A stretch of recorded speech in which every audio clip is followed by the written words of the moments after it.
Rhai blynyddoedd yn ôl, gyhoeddwyd map gan uned statistics Undeb Ewropeaidd yn Rwsel.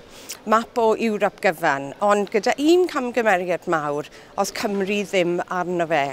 Camgymeriad argraffu oedd e, wrth gwrs, ac ar y pryd oedd yn tipyn o joc, ews ni lot o sylw o'r peth. Ond allwch chi ddychmygu faint o syndod oedd i fi wythnos diwetha i weld y map newydd, y map dyn ni wedi bod yn aros amdano fe, o'r trafnidiaeth, o'r rhwydwaith newydd, o'r trafnidiaeth trwy Ewrop, rhwydwaith sy'n mynd i gael ei ariannu gan biliynau o euro, ac oedd Cymru ddim arno fe eto. Dim un ffordd, reilffordd, neu porthladd, neu unrhyw beth yng Nghymru. Gymeres i hyn lan gyda'r Comisiwn wrth gwrs, ond nid arnyn nhw mae'r bai, a'r Llywodraeth Prydain mae'r bai. A ble roedd Llywodraeth Cymru pan oedd hyn yn digwydd?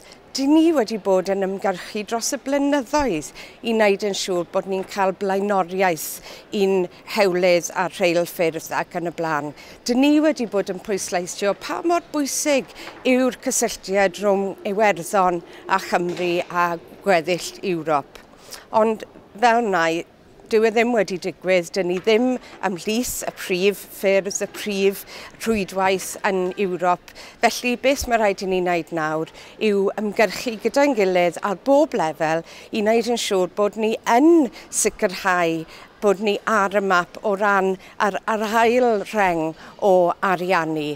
Dwi ddim i gyd wedi golli, dyn ni'n gallu cael arian i gryfhau ein rhwydwaith trafnidiaeth yng Nghymru, ond mae rhaid i ni weithio lot yn gyletach i wneud e.